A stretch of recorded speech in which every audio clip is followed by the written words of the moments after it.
Hello, everyone. I'm very excited to form part of this conversation to discuss the Latino electorate, the growing focus on climate action, and how groups are working to mobilize this voting bloc. Joining us today, we have Dr. Edward Vargas with Latino Decisions. Latino Decisions is the leader in Latino political opinion research. Founded by professors of political science, their team is exclusively comprised of research scientists with the cultural competency needed to be experts in the field. Next, we have Jose Morales Jr., who is the Deputy Director of Voter Protection for Fair Fight, a national group that promotes fair elections, encourages voter participation in elections, and educates voters about elections and their voting rights. Lastly, we have Hector Sanchez Barba, who is the Executive Director and CEO of Mi Familia Vota. Mi Familia Vota is a national civic engagement Latino organization that promotes social and economic justice through citizenship workshops, voter registration, and voter participation. Thank you all for joining us this afternoon. I thought we could begin the conversation by setting some context. Latinos, like with COVID, have been at the front lines of climate change. The environmental challenges that the Latino community faces are vast, from heat waves to hurricanes. But to keep us relevant, I'll discuss two issues that we are focusing here at EDF and EDF Action. The first is, Philippe, if we could have the presentation go on deck.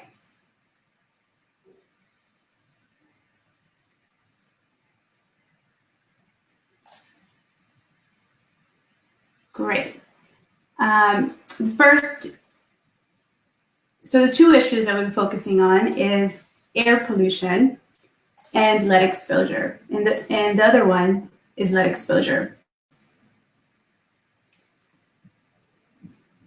The National Academy of Sciences in March of 2019 released a report that for the first time quantified the racial gap between who generates air pollution and who breathes it in. What they found was that Latinos are exposed to 63% more pollution than they cause by their consumption. This is consistent with the data that we know. To help us measure the extent of pollution, here at EDF, we have developed two tools. The first tool is the Houston Pollution Analysis Tool, which illustrates where dirty air accumulates in local communities.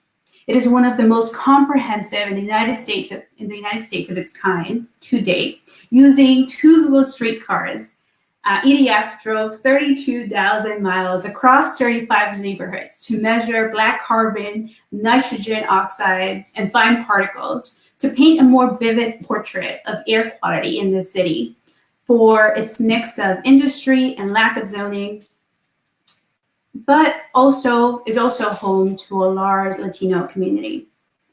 The second tool that EDF has worked on is our methane map, which helps illustrate the impact of EDF's dangerous methane rollbacks. It maps out all the methane wells, who lives near them, and how many people live within half a mile of oil and gas methane wells, and are consequently exposed to the corresponding smog and toxic air pollution. These tools help add to the conversation and move it forward regarding air pollution and the disproportionate impacts. But COVID has taught us the importance of a healthy air to help us fight respiratory illnesses. The second issue related to health that we're working on is lead. We're focusing on lead. Your zip code should not determine your exposure to lead. We know that lead affects the development of the brain and the nervous system. Lead causes long-term harm in adults, increasing the risk of kidney damage and high blood pressure. A report a report led by EDF, published in March in partnership with American University, found that wealthier areas in DC are more likely to pay to have their lead pipes fully replaced. It is no surprise that there is a positive correlation between household income and choosing to pay for full lead replacement lines. The second map shows the cost of lead replacement pipes per state. Here we see that the cost of having lead replacement lines replaced across the U.S. Varies depending on where you live. The total cost varies depending on where you live. To offer some background, the House is currently debating a comprehensive lead service line replacement amendment to the Moving Forward Act, H.R. 2. The amendment provides $22.5 billion over 5 years in critical funding for full lead replacement lines, prioritizing low-income and environmental justice communities. Now more than ever, families should not have to worry about whether their drinking water is harming their health. With this context, I would be interested in hearing from Dr. Vargas, who is joining us today, about how the Latino community is thinking about climate change and its associated effects when they head to the polls. All right, well, thank you, and good afternoon, and thank you all for having me and for inviting me to this great conversation. I'm really honored to have been in collaboration and working with y'all through these years.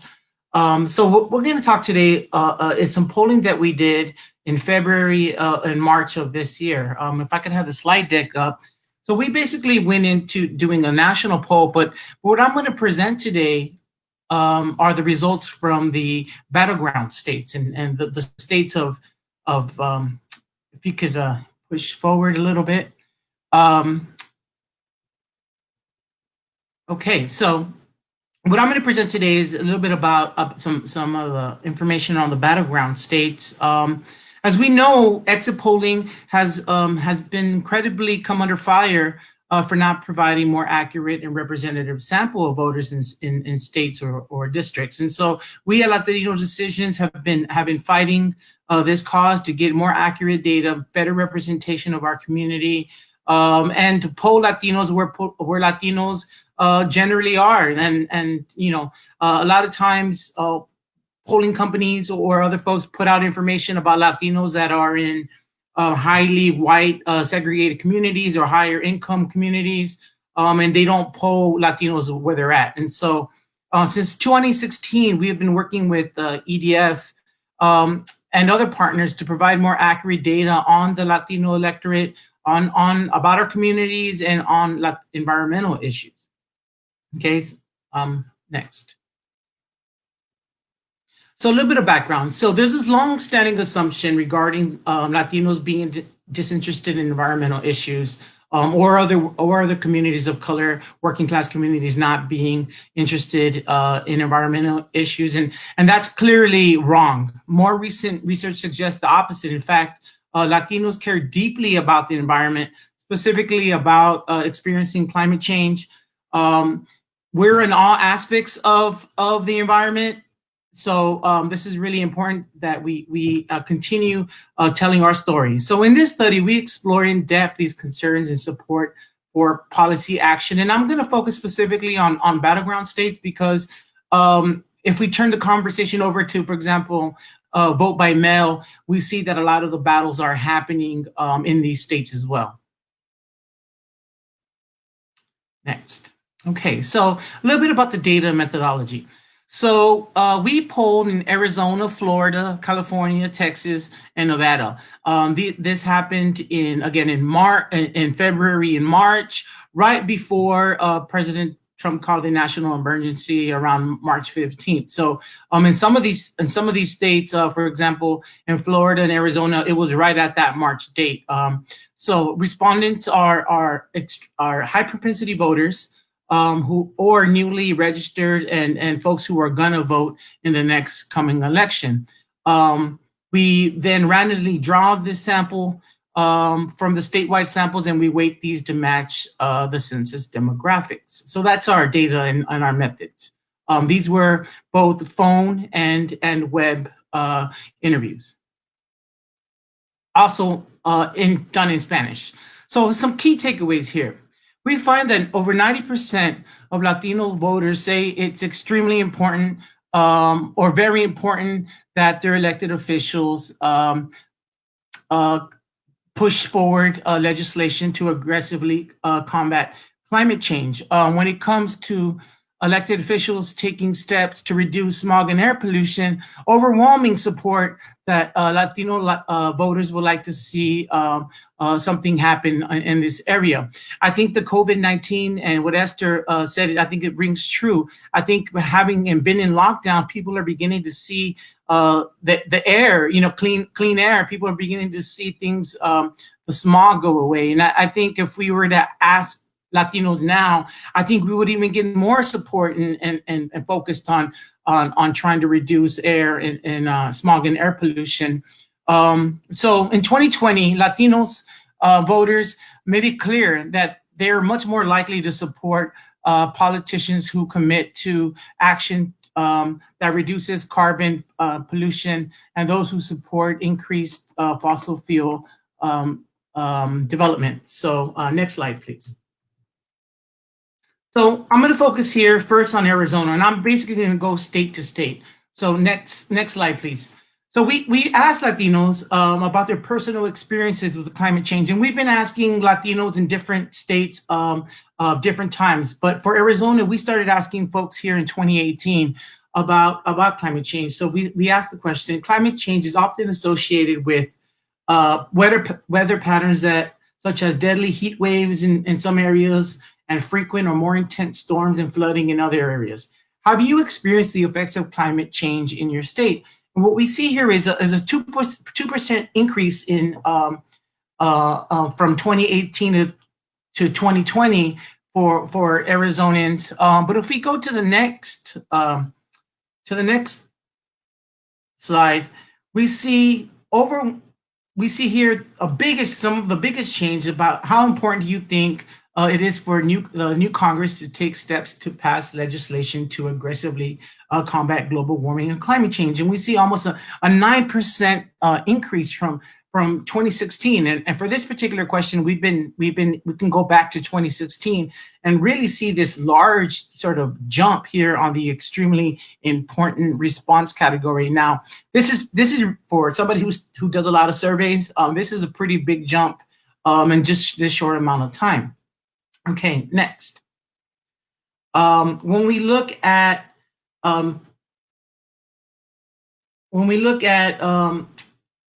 this is on to reduce smog and air pollution, we also see large change here. We see from 36% in 2016 to a jump to 54% on this same response category on whether or not you think Congress should take steps to reduce smog and air pollution. Again, Latinos in Arizona are overwhelmingly in support to the fact that Congress should take steps to reduce smog and air pollution, and also to aggressively combat global warming and climate change.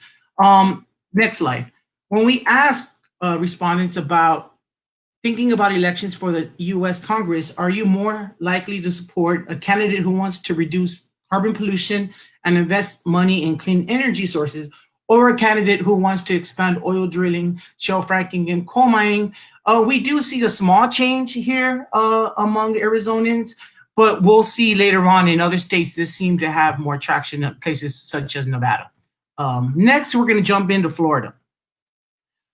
In Florida, when we ask the same, and we ask some of these same questions, when we look at, for example, whether or not Congress should take steps to pass legislation to combat global warming and climate change, we also see an increase in find this to be extremely important. Next, when we look at smog or air pollution, again, we see a 9% percentage point jump in the extremely important response category from 2016 to 2018. So again, in Florida, we're also seeing some of these same trends.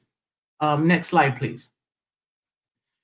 We don't see as much change on the candidates who should reduce carbon pollution and invest money in clean energy as we do in Nevada, for example. But I think it's important to also know where we could make more headway, particularly on candidates' decisions to deal with clean energy. Next, we'll jump to California. And for California, we see a large change from 2018 to 2020 when it comes to personal experiences with climate change. From fires to droughts, I think everybody's experiencing this. Here we see, for example, in 2018, 31% said that they've experienced climate change within the last year, and that jumps up to 43% in 2020. So a large jump here in personal experiences with climate change in California. If we compare California on steps to reduce smog and air pollution, again, here we also see a change, almost a 5% change on finding it to be extremely important to take steps to reduce smog and air pollution. And then next, we find that when we look at candidate support for reducing carbon pollution, here we see a large change where from 2020 to 2018, of Californians saying that they're more likely to support a candidate who wants to reduce carbon air pollution. Again, in 2018, it was 55%, and it shoots up to 64% in 2020. Next, we're gonna move over to my home state of Texas, and when Texas, something that was of interest to me, given that we see so much money being put in the oil industry. That here, when it says how important do you think that the Congress should take steps to combat global warming and climate change, we see a large shift from 2018 to 2020 on it being extremely important, a 10% increase. So that's really huge. Next, when we look at, and this is what I kind of, I was really happy to see this change here about supporting candidates who want to reduce carbon pollution. We do see a change here in Texas from 2018 to 2020 on reducing carbon pollution. So I'm glad to see that this is changing, and Texans are also wanting to support candidates who want to disinvest in the expansion of oil drilling.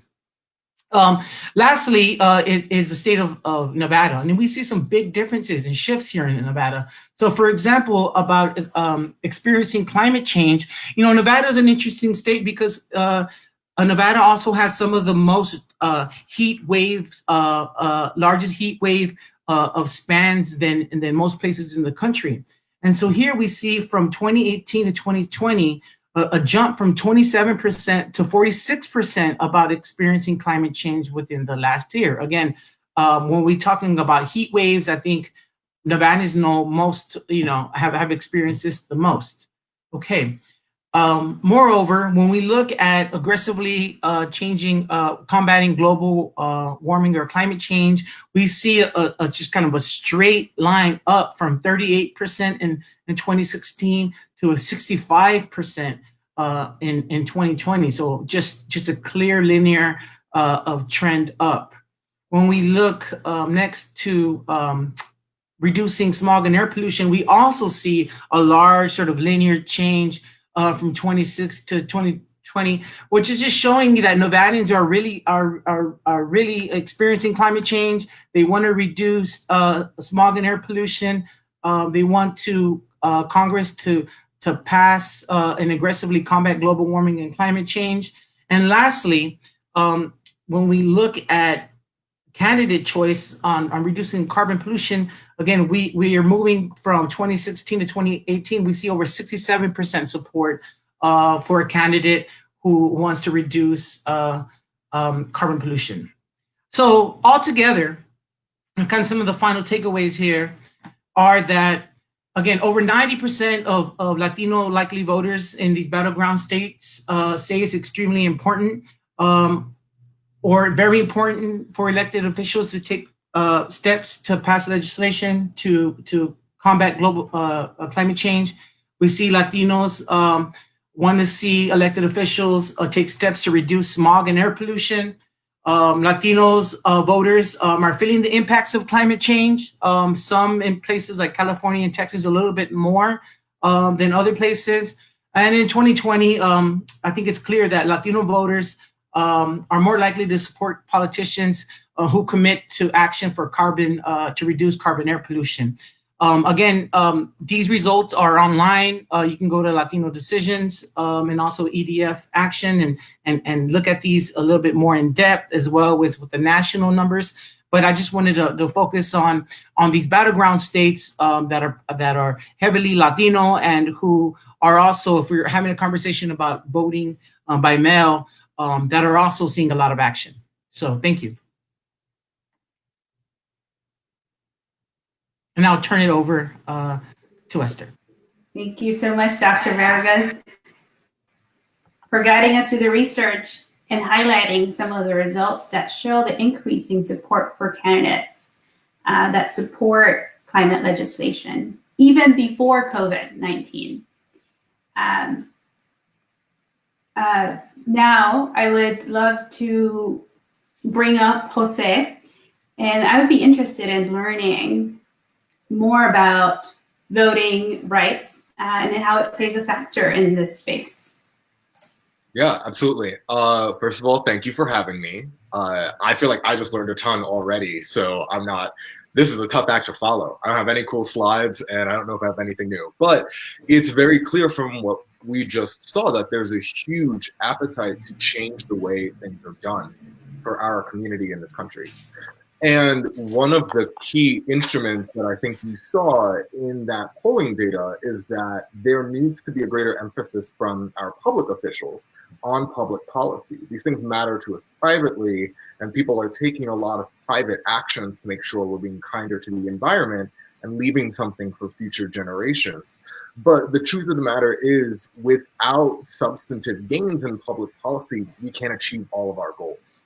Not for our community, not for the country or the world at large. So one of the things that Fair Fight Action and a host of other groups have really honed in on, not just for the Latino community, but the country at large, is making sure we have the right to vote. Now, COVID has changed pretty much everything, anything the light touches, as they say. But if anything has been made clearer, it's that there is such an enthusiasm to be heard. And voting is just one of the tools in the toolbox that people feel when they're frustrated with the status quo needs to be exercised. Now, we know that there are forces, organizations, and just plain people who don't want us to vote. And they're willing to do some pretty shady things in order to stop us from doing so. The good news is there are more people who are spreading the word about how safe and secure it is both to vote absentee, by mail, and in person, because we need to have accountability for those people who are on the wrong side of the questions that we just saw through the through the polling presentation that we just went through. When it comes to protecting your voting rights, this is just such a scary time. And there's so much misinformation out there that it really behooves anybody who thinks they're registered, who's a regular voter, or whether they're new to voting, to check their registration. This is something that can easily fall through the cracks, either through a clerical error and, knock on wood, nothing more nefarious, but it's on us to put our oxygen mask on first before we help others. So I think one of the first things you can do as an individual person who cares about climate change, which is on the ballot this November, and I'm not just talking about the presidential race, I'm talking about every race on the way down. Your mayor has a lot to say about this.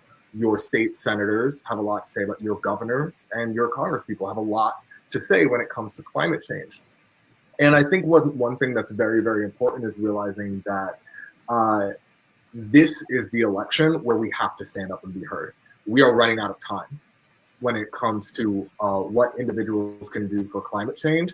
It is time for huge systemic action. Clearly, the community has said this loudly and vociferously when it comes to smog, when it comes to chemicals in our water, when it comes to the fact that our children have higher rates of asthma and are prone to lifelong disabilities or disorders because of environmental racist policies that have been stood up sometimes before we got here.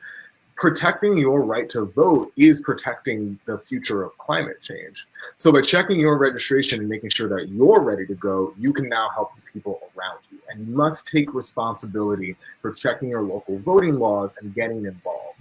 And in the time of COVID, I think something that's very clear is that so much of the engineering of election and so much of what we take for granted in this democracy has been run by other people. We didn't really volunteer to run elections. The first person in the Morales family who ever volunteered for an election was my grandmother, bless her, at 77 years old. Now she's a volunteer poll worker. In the age of COVID, we can't do that. She's at risk.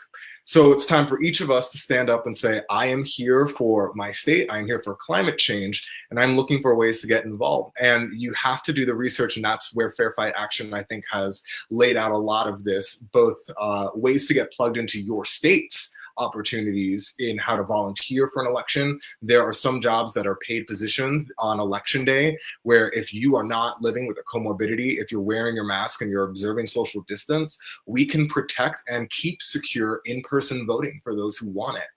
And our voting rights, make no mistake, are something that we should never take for granted. I think similar to the climate change movement, the people who are getting hit the hardest by voter suppression in our history are the people who look like us and have last names like us.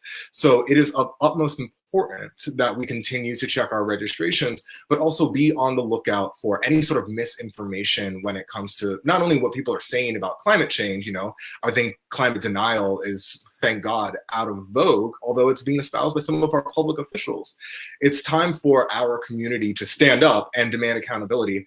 But the way you have to do that is by making sure that you have everything you need to either vote by mail, if that's available to you. It's not available to everyone right now, but also making sure that you are aware of when you can early vote, if that's available to you in your jurisdiction, if you can vote absentee by mail, if the excuse or if there's no excuse, and making sure that you are observing the CDC guidelines when you go to vote in person. All of this is secure. All of this is a way for us to stand up and make our voice heard. And this pandemic cannot be an excuse to delay putting people in office who will do something serious about climate change.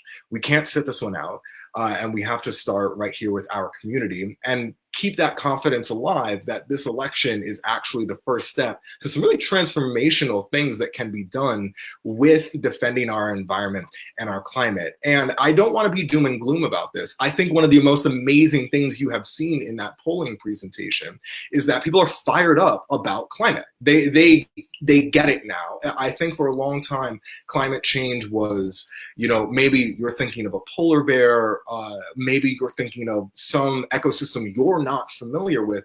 But right now we have too many tragedies that we can count that have happened right here at home, some to our own families. A lot of that starts with our public policy decisions. And although there may be some boogeymen about voter suppression, which, believe me, voter suppression is real, but voter empowerment is stronger. And the good news about voter empowerment is that everyone who is a voter has empowered themselves. And we need to get back to that as our community basis. You know, I'm very proudly Puerto Rican. We have some of the highest civic engagement rates on the island of any jurisdiction in the United States. We're extremely proud of that. And we have to keep that up. And they do that by safeguarding their right to vote, but also checking on others. And now in the age of the pandemic, more than ever, we have to be checking on others' health, and we need to check on how we can stay civically engaged. So I think Fair Fight Action, you know, I'm biased. I think it's a great way to get involved, no matter where you are. There are remote opportunities everywhere, because if you're in the green, if you're registered, you're good to go, you know how to do it. It's time for you to get on your laptop, get on your phone, whatever your favorite messaging app is. I don't care if you want to send a carrier pigeon. There is a way for you to help voters know their rights for November. That is our best defense. And that is the door to significant climate action and holding these folks accountable and inspiring the next things that must come. It's not an all one, this is the hard thing about voting rights. It's not all one size fits all. You know, I'm here in Indiana. The rules are different for someone in North Carolina, are different for Florida. But we have folks on the ground who know these things. You don't have to go out and search it, and the mountain of information can be brought down to a bite size so that you can become a voting rights advocate.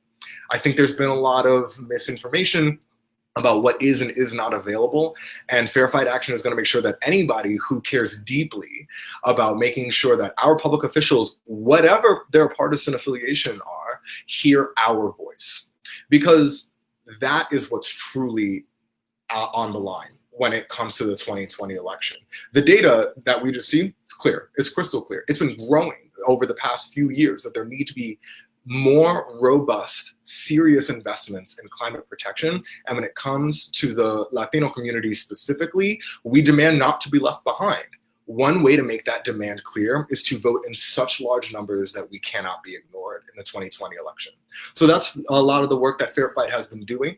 And if climate change and climate action is your issue, we want to help you protect this election. Thank you so much, Jose. This encapsulates everything that I've been thinking about, and I have so many questions for you. But I know that the audience, I want to leave some time for the audience to also pose those questions, because I know that you also have some. So please don't forget to do that. What you've said resonates very well with the Latino community: social cohesion, accountability, right? We are a network. We're not individuals. We're a community, and making sure that we are bringing our community in when we're voting, and that we are voting, because there are groups that are saying, oh, Latino community just doesn't vote or doesn't want to vote, right? But that there are structural barriers to us getting to the polls, right? And those vary by states. But understanding that we don't have a federal law, right, that says that you could vote, there's a certain way to vote, it is a challenge, right? And those resources, if you can pinpoint us to those resources, that would be very, very helpful too. So please pose your questions so that we can ask them to our amazing panelists. And while you think of them, we can go to Hector. Hector has a pulse on what is going on in the ground in terms of voting in the Latino community and some of the structural barriers that we mentioned before. But we've also know that things have radically changed since we started, right? March is very different from June 30th, 2020. And I want to know how that changes your work, how that has changed your work, how COVID has changed your work, and what it means for us as we're thinking about voting and voting rights. No, thank you, Esther, and thank you to EDF for the invitation, and to my brothers for the amazing presentation. I feel like I just want to say I agree with everything that they say, and that's my presentation. No, thank you both for really contextualizing that important information in the advocacy part. COVID has been devastating for the Latino community. We are the most vulnerable community in the nation, the most vulnerable workers. We are overrepresented in some of the sectors that have to be more exposed at a time of COVID. So initially, it was so important for Mi Familia Vota to make sure that we were responding to the most important priority that the community has in the nation, the Latino and the immigrant community, and it was information about COVID. So we immediately start creating partnerships with the most reliable organizations, and we created a guide on anything that people needed to know about COVID in the Latino and the immigrant community. And every time we connected with people, that's the first thing that we offer. It was COVID-related information on anything. It could be unemployed, mental health, guidance on for undocumented immigrants, etc. It was needed to really provide that information for the community, especially with the horrible situation that we have been facing. But in that context, it's a context of trust, and that's always our priority, to make sure that we're serving the community on the most important needs that we have. And immediately after that, we contextualize the importance of civic participation, especially now during the COVID crisis, during the worst administration and the most anti-immigrant and anti-Latino administration that we have in the history of this nation. In the context of all the attacks that we have been facing, civic participation should be the top priority of our community, connected to the issues that we care the most, including environmental issues that as my colleagues already described, are at the very top of the Latino agenda in the nation for obvious reasons. We face the consequences of environmental degradation probably in a more serious way, and it's important to move in a direction of important solutions. But something that we did in the organization was to look at the challenges that we were facing in the context of COVID, in the context of Trump, but look at opportunities. As Latinos, as immigrants, we always have, and this is shown in polls, we always look at all these challenges with a higher approach of opportunities. And it was very important to see what are we going to do in the context of COVID, in the context of a national election. And we believe that this is a unique opportunity for our democracy to reinvent itself, to create new ways of getting access to democracy to the most vulnerable communities, including Latinos, immigrants, African Americans, and other communities of color that have been historically excluded from the process. This is a very, it's a democracy that has a lot of problems, and historically has been a democracy mostly created for and by white males. And through our evolution, we have been making it a little bit better. But we believe that this could be a unique moment of exploration, of internal exploration of our democracy to create better systems of inclusion. For example, Jose discussed vote by mail. Vote by mail should be something so simple and welcome by everybody. And we have Trump criticizing this, obviously, from the voter suppression point of view. And we have been extremely critical of all the voter suppression efforts, especially at the context of COVID. And we want to make sure that all the data, that all the sophistication of the evolution of all the digital tools that we have should also embrace the evolution of our democracy. It is unacceptable that working class people, brown and black people, have to wait on average 6 hours in our neighborhoods, when 15 minutes away from there in white neighborhoods, the line is 15 hours. I share this because I was in Orlando in the last presidential election, and that is something that I witnessed. We were having a voter protection campaign at the time, and we were in a Puerto Rican neighborhood, and the line was literally 6 hours under a 95 degree with no water, with no umbrellas, etc. And 15 minutes away from there, there was a white neighborhood, a middle-class white neighborhood, and the line was only 15 minutes. I contextualize this. I mentioned this example, but it really shows the data that we have in the nation of exclusion of entire communities of color all over the nation. So this is a little bit of the work that we have done.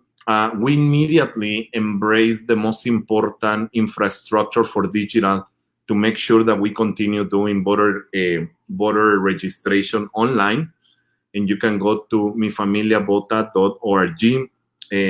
We have 14 offices in 6 states, the states where we work, and we do field programs and digital programs.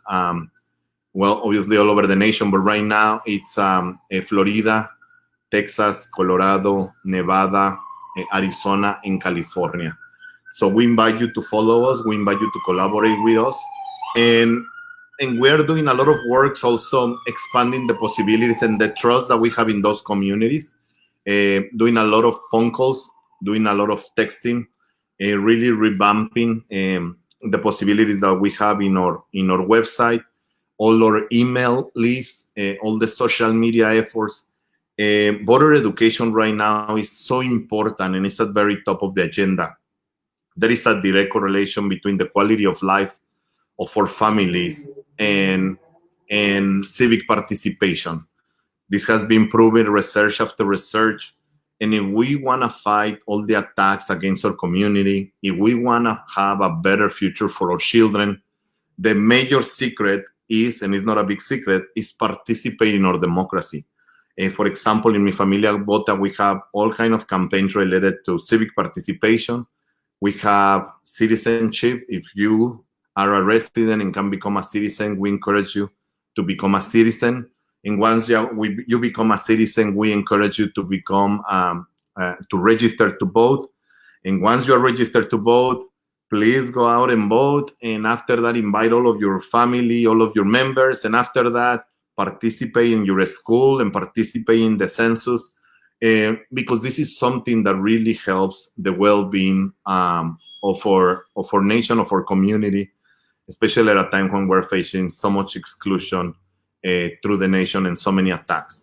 And in that context, all the environmental issues are so critical. These are issues that are really close to our families. So I believe that even though we didn't call it environmental issues, the Latino and the immigrant community, we are environmentally friendly since we're children. I know some of you share some interesting, funny stories of how we recycle, how we use different things, how the stuff that we eat, etc.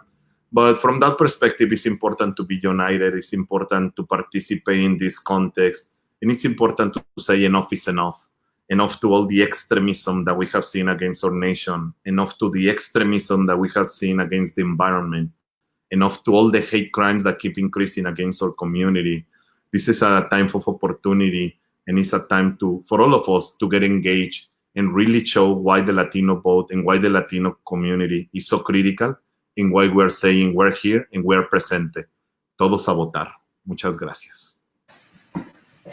Thank you, Hector. That anecdote, that story that you mentioned about the 6-hour wait versus the 15-minute wait just across between two neighboring neighborhoods is mind-blowing to think that this is some of the issues that our communities are facing when they're heading to the polls. I know that you are coordinating with other groups that are also focusing on voting access and voting rights. And I'd love to hear a little bit more about what that work is looking like and what are some of the opportunities that you've come across or some of the challenges. Yeah, we have a table, the National Latino Civic Engagement Table, and it brings the 9 Latino organizations in the nation that work on everything related to civic participation. It's a C3 and C4. C3 is nonpartisan, and C4 is a little bit more political and partisan in the efforts. So from the C3 perspective, we're trying to make sure that there is a historical participation in the census. We want to make sure that there is a lot of education on the census. The census is so important because it drives policy, it drives funding to our communities, to our schools, to our parks, to our children, etc. And we know that this administration, the most anti-immigrant and anti-Latino administration in the history of our nation, has been trying to exclude us from everything, including the census. There has been a lot of misinformation, including in the context of the immigrant and undocumented community. So that's one of the elements of how we are partnering, how we are collaborating. The second one is everything related to voter registration. We're doing partnerships to make sure that we partner in the different states to register as many Latinos and immigrants in the nation to vote. It's so important to increase the pie of the people that can vote. We're doing a lot of campaigns together on voter education, on the different issues that are so critical for the community. And in the environment is, as we mentioned, in one of the top priorities. Everything related to mobilization. And the final thing is the C4, the more political space. For the first time in history, we have come together to say enough is enough. And we're doing campaigns that are more aggressive from the C4 perspective. Mi Familia Vota is about to launch a historical campaign, probably the most aggressive campaign that we have seen in Latino organizations, with a focus to really show the threat that Donald Trump represents to the community and connecting to the issues, including the environment. And we're going to be doing voter mobilization. We're going to be doing voter guides. We're going to be doing different kind of partnerships. And in this table, we also have a number of organizations that are coming and joining from the C4 perspective to really contextualize all the damage that Donald Trump has done to our community and why advancing policy issues that are central for our community, like the environment, are so important.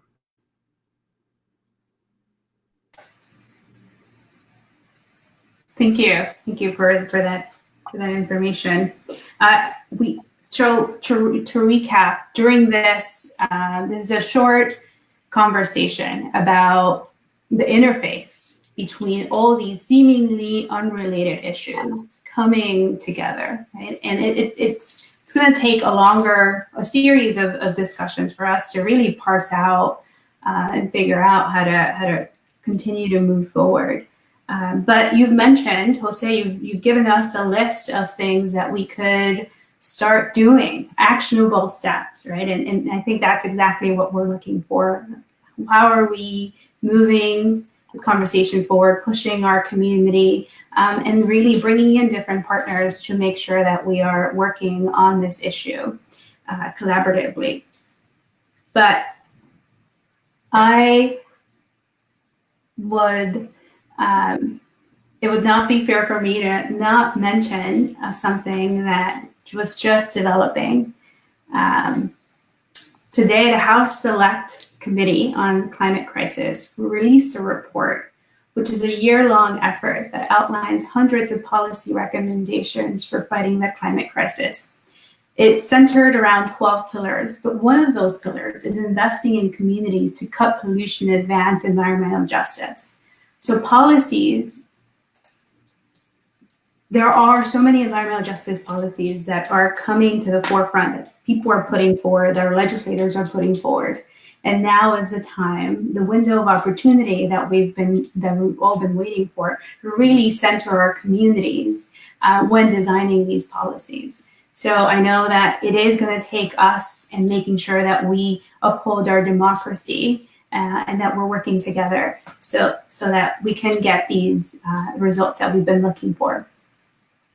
With that, I want to thank you all for this conversation. I don't know if there are a couple of things that you would like to say, or if there's something that I missed. Okay. I would just like to say something really quickly. Thank you all again. I'm really concerned with these looters that are looting public lands out west, who are going unregulated. I think we need a review board or an oversight. Given the lack of regulation, this is giving some folks a free for all to loot our public lands. That's something that we need to be addressing. I'm really concerned about states like Arizona who are diverting money for voter outreach, and they're taking that money away. Over $500,000 was just diverted to a rainy day fund, and not being used for voter outreach. So just some things to as I close off. Thank you all for having us. Thank you, Dr. Vargas, for raising those concerns. That is something that we should be and that we are thinking about. As you can see on the bottom, we have all the Fair Fight. If you want to learn more about their work, please visit their website, Latino Decisions and Mi Familia Vota. Again, this is the beginning of a conversation about voting rights and voting access and the importance of addressing these issues and working collaboratively on them. Thank you again for all the work that you do and for working with us and engaging with us in this conversation. Look forward to having more of these 45-minute quick sessions, because I know that people check out, and the work continues. Thank you. Thank you all.